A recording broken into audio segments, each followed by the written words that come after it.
Hi everyone, glad to see so many people here from all over the world. Welcome to our webinar, Best Web Design Practices for Small Business Owners. My name is Carrie and I'm the Community Manager of SiteGround. I'm really glad to introduce our speaker for today, Megan Gersh. Megan is a well-versed web designer, marketing and branding expert with more than 15 years of experience. She is here to tell us more today on how we can build a better business image online by streamlining the way the information is presented on our websites. But before I give her the mic, there are a few details I would like to share about the webinar. First, the event is with the duration of 1 hour. Her presentation will be about 40 to 45 minutes. And at the end, we have a Q&A session. So if you have any questions related to the topic, you can post them in the section Ask a Question on the left of the chat. You can also upvote the questions that you like the most for better visibility. And at the end of the presentation, we'll try to cover as many as possible. Next, for the recording, there will be a recording of this event. It will be uploaded tomorrow on our YouTube channel. You can click the green button on your left, subscribe, and this way you will be notified once the recording is uploaded tomorrow. Okay, we're done with the boring part, and now I'm leaving the stage to Megan and wish you all a productive webinar. Hi, everybody. Let me just go ahead and share my screen right now. Give me 1 second.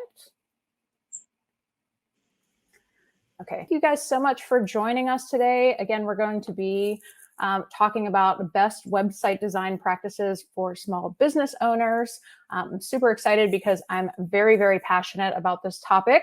I am Megan Gersh. I'm a branding and website designer, and I love working with bold businesses that love to really push the envelope when it comes to design. So this is a quick overview of what we are going to be covering today.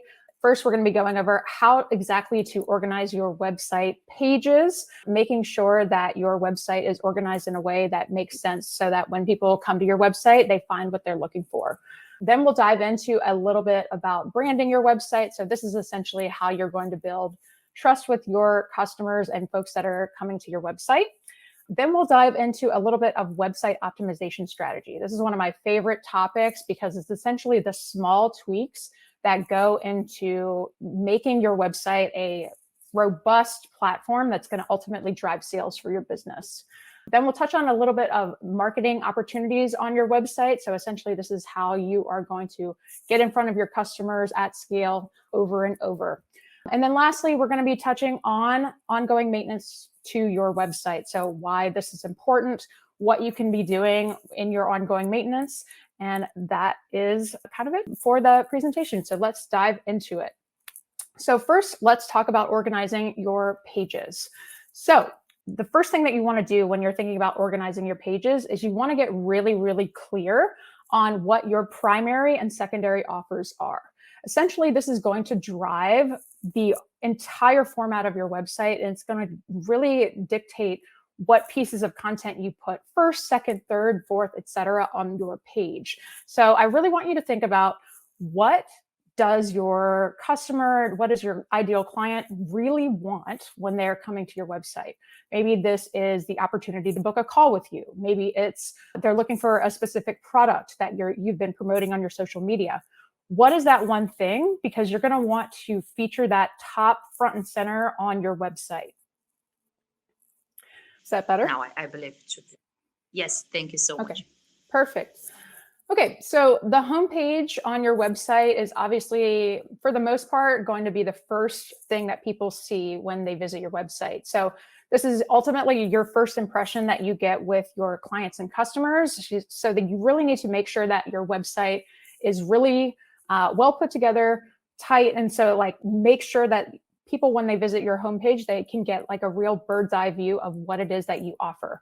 So I've broken down some of the elements that go onto the homepage. Obviously, we have the main navigation of the site, and I touched on this just a little bit earlier, but making sure that your primary offer is at the top of the homepage with a striking image, a headline, and a call to action button. This is one of the biggest mistakes that I see businesses make on their website, is that they'll have the offer there, but there's no way to take action on it. So having that call to action button is super important. Underneath of that, you might want to feature some products or services. So like on an e-commerce site, this might look something like featuring your best sellers. For a service-based business, this might look like featuring some of your most sought after services. And then talking a little bit about your past clients, if applicable. I've seen websites where they use like an as seen on section where they feature some kind of as seen on CNN or other newsworthy publications. So it just helps to build that credibility right off the bat with your website visitors. And then to further assert that credibility, we want to also include testimonials and reviews. These are going to be different depending on if you have a service-based business or a product-based business, but it is great to include them right there on the homepage. And then lastly, you'll want to include your footer. And I will dive into the two navigation portions of this a bit deeper here in a second. So this is kind of breaking down the website navigation structure when it comes to your website. So this is going to be a little bit different when it comes to service-based businesses versus product-based businesses. For the most part, folks already know we've been using the internet enough at this point where we know as human beings to click on the logo of a website in order to go to the homepage. This is one of the big mistakes that I see a lot of businesses make as well, is that you don't really need to include a home piece of text in your main navigation in order to direct people home. People already know to click the logo to go home. And so on the service provider side, you would include your different services, any past work or case studies, an about page, a blog if you have one, as well as how to get in contact with you. And on the product-based side, you would want to include the specific product categories, as well as an about page, a blog, if applicable, once again, and your contact info and any shipping or legal policies.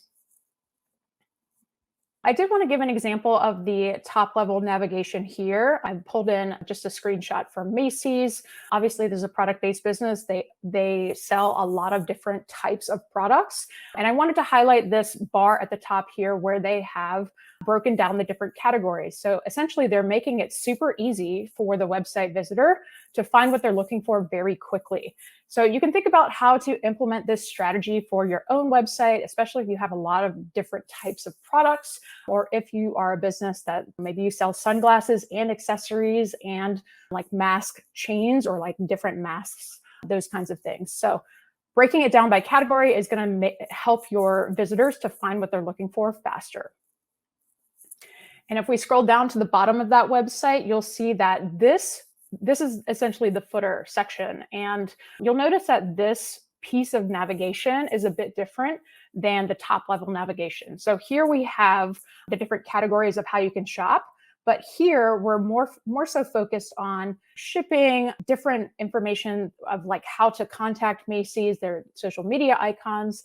It's a bit more of like, I want you to think about it almost as like a secondary navigation. So the top level navigation should be like your most priority items for like how people can shop. And then the footer should be more of like, if people have questions or returns or like how to get in contact with you, those kind of like supplementary things that people might have questions about. The footer is the place where you should be putting those items. Okay, so I wanted to give an example here too of a hero banner image as well. This is I wanted to show you a poor example first. So that I mentioned that it should have a striking image as well as a headline and a call to action. One thing I wanted to mention with this is that you only want to have one call to action within your hero banners. And this is because if people are presented with too many options, they have the potential to get overwhelmed.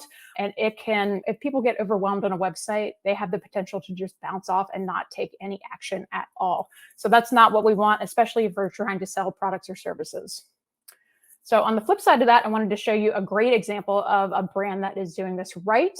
So right now we're looking at the Vans website and their hero banner. You can see that they have that striking image, they have that headline, and they have a single call to action. So this is a much more effective strategy than the other. Okay, so let's talk a bit about product pages. My biggest tip for this is to always show your product in use. This is going to help you to, or help your customers to envision what that product is going to look like in their life. And it's also going to help them to envision themselves once they get that product. So if you're selling like a specific lifestyle associated with your brand, you can convey that in your product photos. Show the full outfit of somebody wearing a handbag or something like that, so that they get a full sense of like that lifestyle that they're essentially buying into. Also on the product pages, you want to include an add to cart button, as well as your product title, product description, any technical details that are relevant to the product, and then also reviews of the product.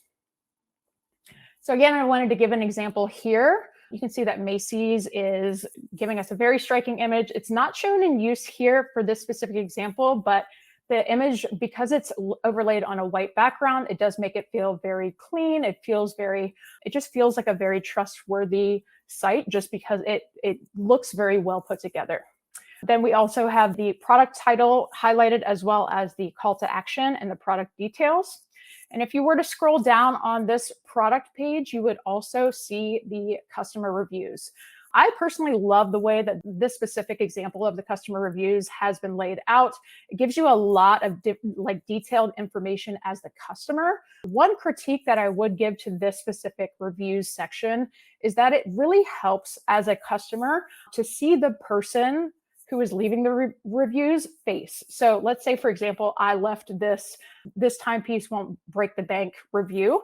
If I were able to, if link that with my Facebook profile or something, and that functionality was able to bring in my photo, like my profile photo, it just helps the customer to associate a review with a face. It just humanizes that piece of the brand a bit more and builds that trust even on a deeper level.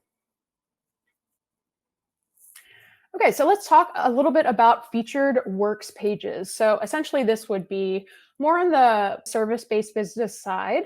And this is essentially where you want to show work that you've done, projects that you've worked on.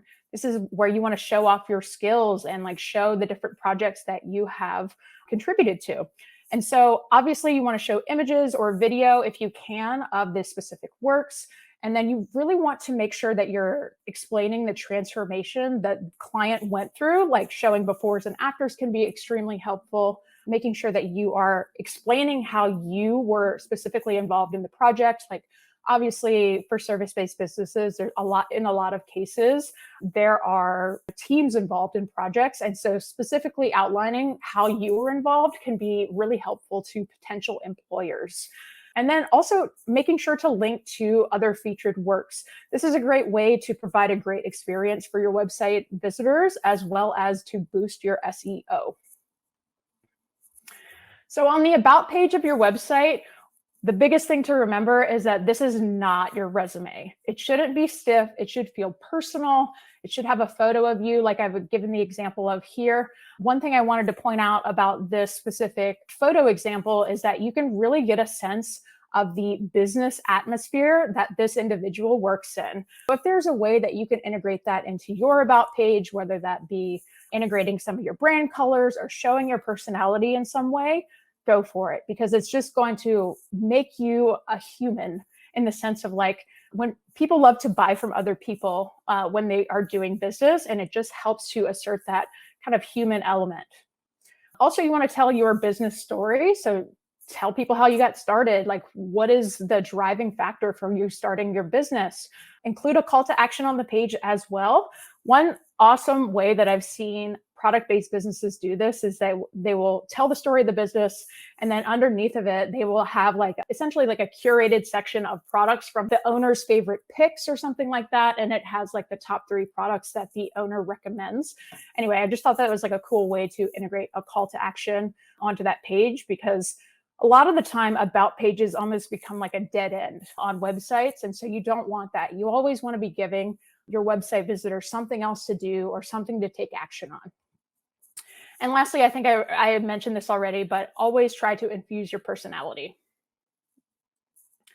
So on the contact page, this is where you would put a contact form if you want to list your email, making sure that you include a domain name .com email address is super helpful.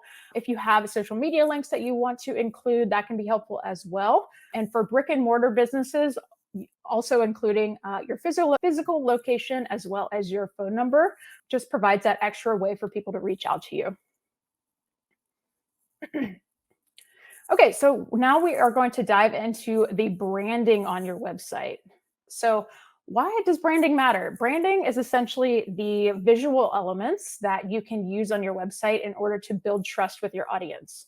It also helps to reinforce that customers are in the right place. So I always like to give the example of if I see one of your businesses posts on Instagram, let's say, and I click over to your profile, I click to your website, does it feel like the same experience from your social media to your website?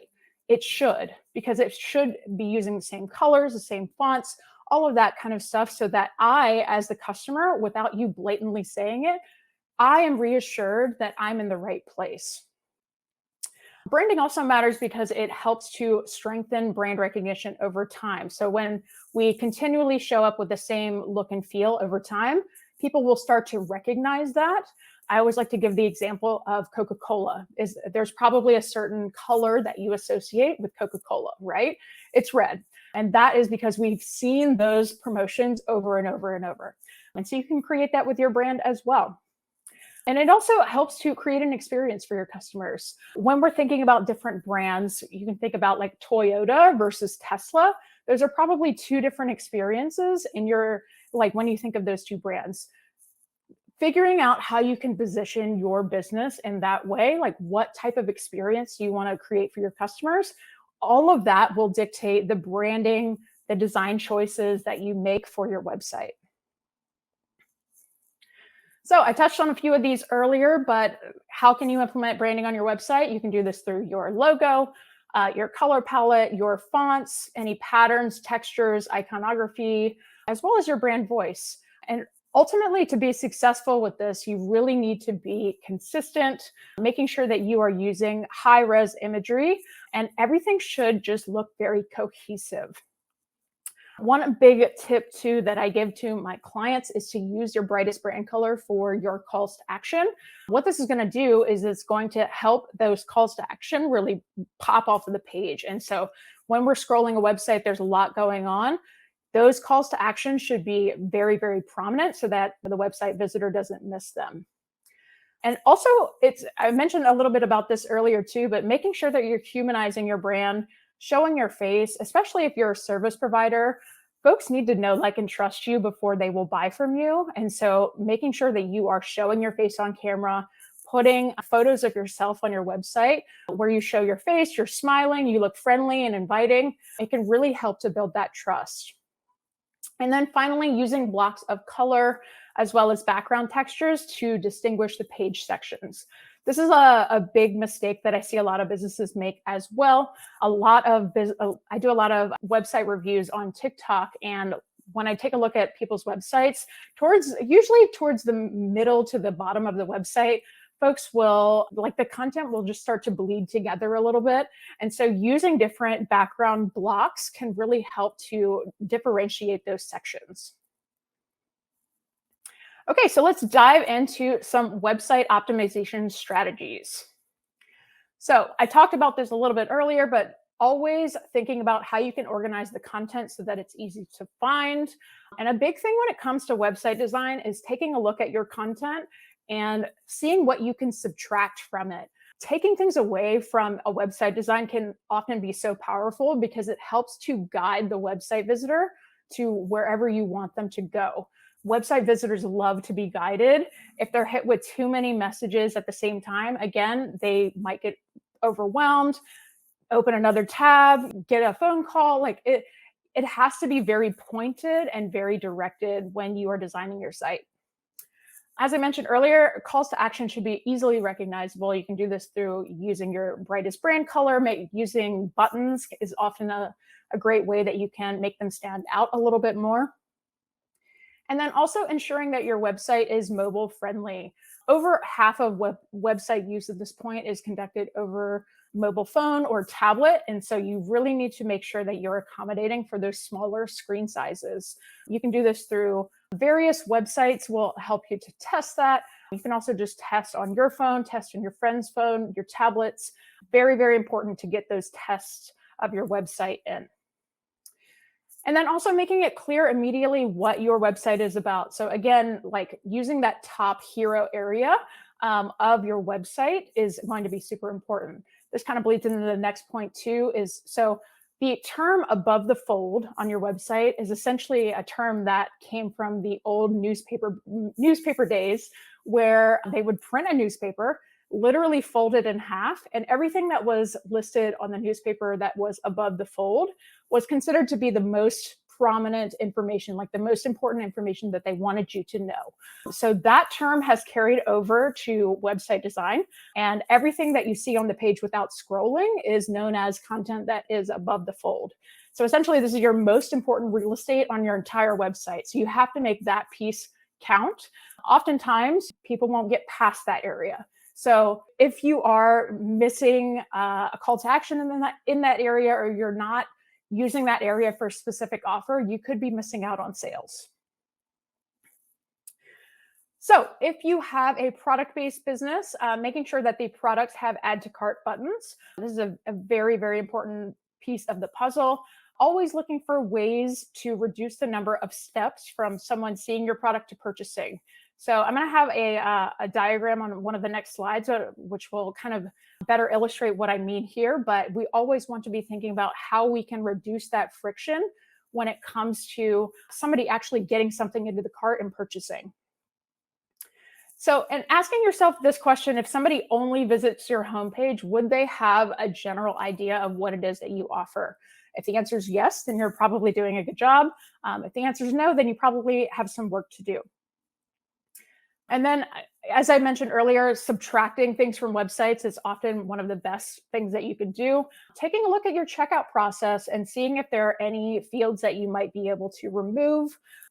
I've seen a lot of checkout processes that say, enter your birthday or enter, like, where did you hear about us? Those are the types of questions that, while those questions might be great for marketing purposes, the checkout is not the place to collect that information.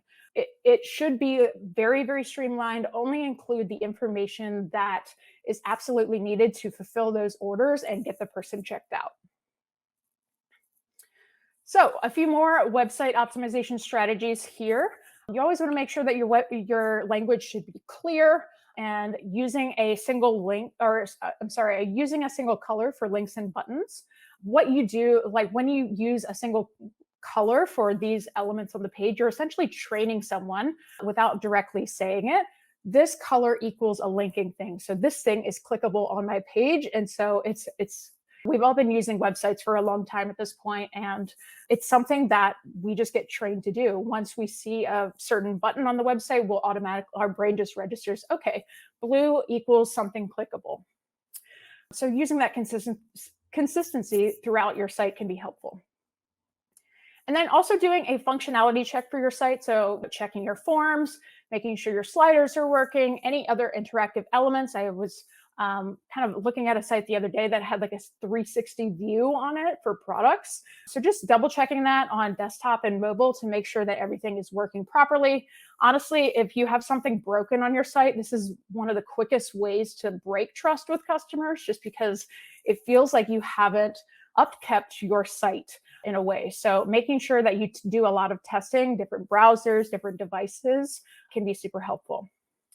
And then also consider adding a chatbot to your website. So this is something that has popped up over the last few years. It's been super helpful, especially for product-based businesses, because it essentially helps the business answer quick questions that they get very often, FAQs, that kind of thing, without having to get a human involved. So think of the top 20 questions that you get asked in your business, set them up within a chatbot, and then the chatbot can kind of answer those questions for you.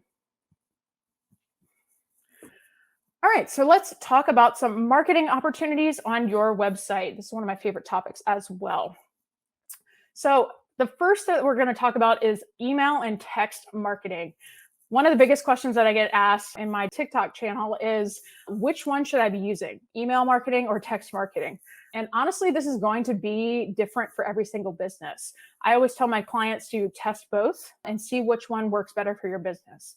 If you are marketing to a demographic that a younger demo, let's say you're marketing to Gen Z, text marketing might be more effective for that audience. So I always say test, see what works for you, and then kind of lean into that a little bit more. One thing I will caution you with when it comes to email and text marketing on your website is that sometimes if you're using plugins for those types of functionality, that those little pop-ups can often compete with each other. So it's really, really good to test to see like if it's too abrasive when somebody hits your website, or they're getting hit with like 2 or 3 different pop-ups.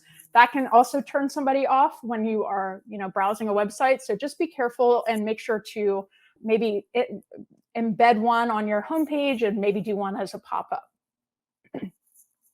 And then also thinking about how to create automations from your email and text marketing. So a lot of platforms have this built in already, or they have templates that you can use, but thinking about cart abandonment, welcome series, any discounts, there are lots of businesses that do like birthday rewards and stuff like that. So thinking about how you can integrate that into your business. Always personalize when you can. So at least using somebody's first name, you can significantly increase the rate at which people will receive that message if you use somebody's first name. So do think about how you can capture and use that to your advantage.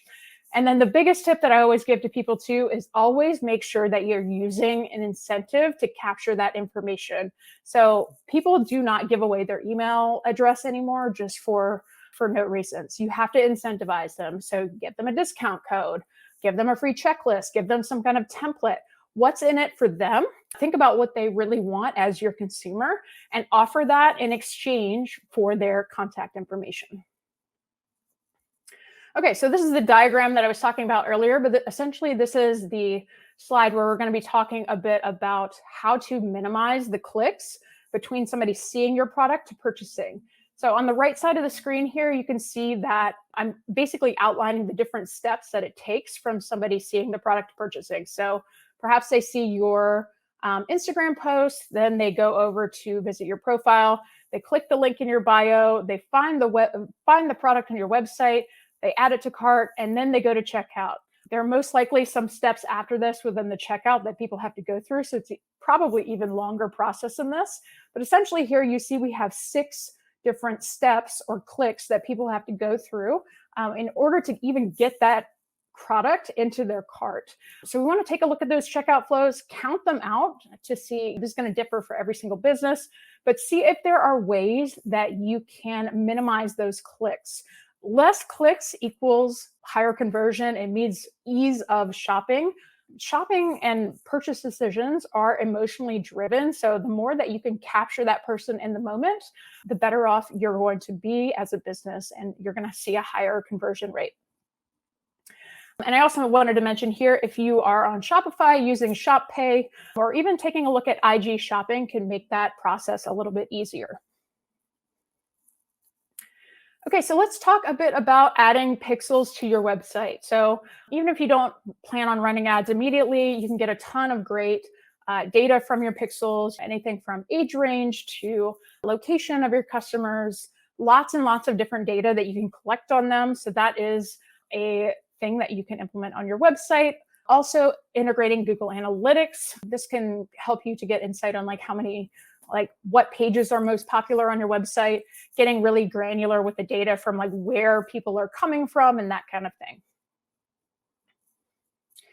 And then also using a visual hierarchy on the page. So this is an amazing example on the right side of the slide, but essentially a visual hierarchy is just a concept where you can use larger, bolder text and images to grab attention, and then smaller, lighter weight text can feel secondary and less important. So you can use this as a guide, and it will help you to essentially drive people to where you want them to look. And then finally, I wanted to include a slide on search engine optimization. Honestly, this could have an entire presentation on its own. So this is just, if you want to dive in deeper to this topic, I highly recommend just Googling some information about it, searching on YouTube. There's lots of amazing resources out there, but essentially this is what the pieces of your website that tell Google what your website is going to be about. And the way that you rank on Google is through keywords. And so one tool that I wanted to suggest here is called Ubersuggest. It's a free tool that you can try, and you can essentially use it to find different keywords, see what other pages are ranking for those specific keywords. And then I've also listed a few places where you can list those keywords within your website here. Okay, so finally, let's talk about ongoing maintenance to your site. This is a super important topic just because it helps your website to run smoothly. So first, we want to talk about updating plugins. Ultimately, this is like plugins, especially if you're using WordPress. Plugins get updated fairly regularly along with the platform. This can be for a variety of reasons. Maybe they've added more functionality to the plugin, or it's a security patch. There's lots of different reasons. But ultimately, updating your plugins regularly can help prevent website issues down the road. I've seen websites before where they haven't updated their plugins and something completely broke on their website. And it was like that for a week or so. So it is important to kind of keep tabs on the updates of the plugins. And also, we want to think about security updates. This is a topic that is especially relevant to WordPress just because it is an open source platform, but just making sure that you are providing that secure experience for your customers, especially if you're selling products, and just keeping it up to current standards. Nobody wants their website to get hacked. Obviously, that's a horrible situation, or cloned. And so keeping up to date can help to prevent some of those things. And then thinking about how you can update the content on your website. So this might look like updating blog posts, adding new pages, linking the pages together on your website. And this can be really helpful when it comes to SEO. Again, this could be a whole separate webinar about that. But yeah, keeping your website fresh is just a great way to keep people coming back for more. Okay, so thank you very much. That is the end of the presentation. I did have a freebie for you guys. This is a free website checklist. Make sure to check that out. So I'm going to take a look at the questions and answer some of these top voted questions. So if you haven't submitted a question yet, please do in the question box. It's just to the left of the chat. So I'm going to answer some of these top asked questions. So let's take a look at this one. What is the best way to create a platform for interacting with clients, including retrieving a signed waiver, scheduling, and payment from clients on my services and on my WordPress site? So I actually don't use WordPress for this. I use a platform called FreshBooks just because it has a lot of personal information that can be collected there. So I use a third party for that. So I'm going to move on to the next question here. So when building a site, what should be included to improve Google Analytics so that your site comes up when people search related terms? So that is actually not related to Google Analytics at all. That is the search engine optimization that I mentioned earlier on in the presentation. So again, this could be a whole webinar that you could teach on that, but essentially looking at the different keywords, using that tool Ubersuggest that I mentioned in the presentation to find those keywords, to make sure that you are using the right keywords on the site. I did list a few places that you can include them on your site, but that's essentially how you get Google to recognize what your site is going to be about, as well as rank within those search results. Okay, so the next question that I'm seeing is my MailChimp email list seems to be getting a lot of bots. I researched putting a CAPTCHA onto my website, sign up with no avail. Do you have suggestions for how to put a CAPTCHA on my email or another way to protect signups in general on my WordPress site? So for this, kind of in general, I don't recommend using MailChimp, but I do know that there is a way that you can integrate that CAPTCHA. I think it's in the audience settings, if I'm not mistaken. However, that would be all on the MailChimp side and not on the WordPress side. So essentially, if you're using a MailChimp embed on your WordPress site, that is how you would control that within the MailChimp settings. Let's see the next question here. What's the most effective way to display photos on their website when some are stock images, customized in Canva, and others include before and after pictures of organizing projects?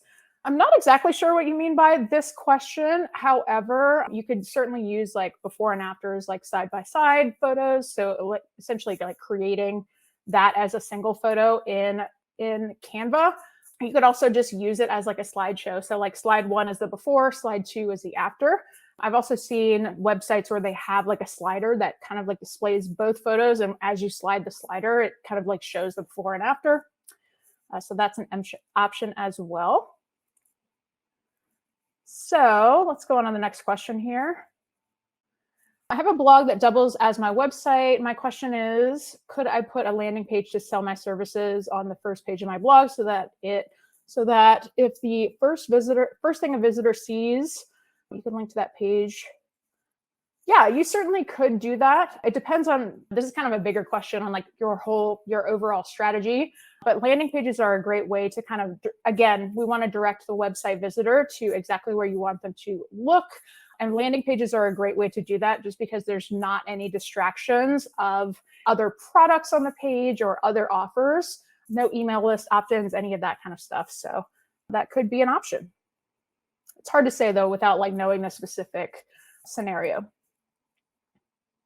How do I balance a good web design without having too much copy, which I'm told I have?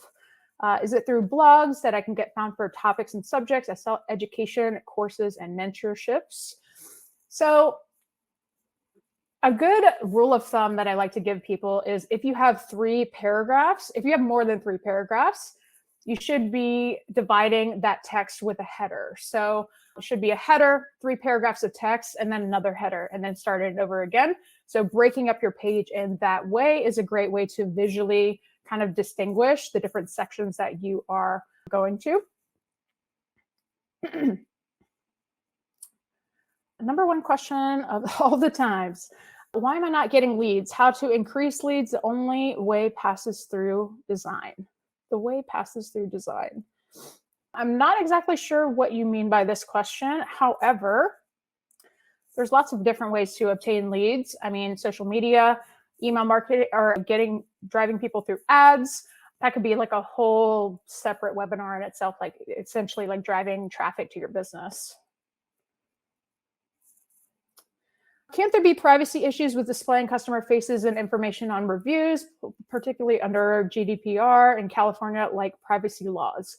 From my understanding, if the person gives the permission, there's not an issue there. I could be wrong. I'm not a legal professional, but that's just my understanding of it. Can you recommend any chatbots? One that I really like to use is ManyChat. That is probably my favorite at the moment. It's a pretty powerful interface, and you can kind of like drag and drop to create your different workflows. Oh, this thing keeps like updating. Sorry, it gets kind of, lots of these just say to unmute. Let's see if there are any other ones that have popped up to the top here. What will help me most to sell more books and attract views of the blog on my website? Ultimately, there's a lot of different options. Here's the thing about marketing is that all marketing methods work. It just depends on which ones you want to spend your time on. Some are short plays, some are long plays. They all work. It's just a matter of getting really good at whatever marketing method you're going to be using to drive traffic to your website. One thing that I've seen a lot of authors do that is especially effective, especially through like video marketing, is that they will essentially set the scene, start telling the story of their novel, and then they'll say, in order to get like the ending of the story, you have to go to X place, and kind of tease it in that way. So that might be something to play around with there.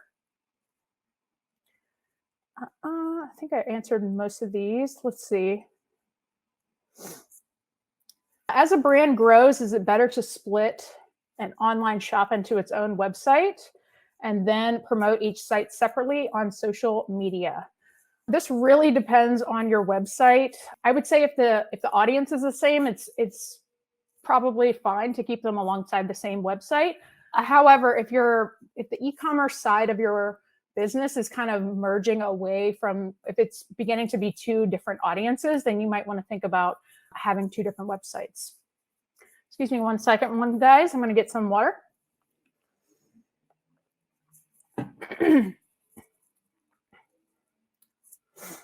See here. How can I get an opinion about my current website? Thank you. So I actually do offer one-on-one website reviews. You can check those out if you find me on social media. There's a link in my bio where you can book one out with me.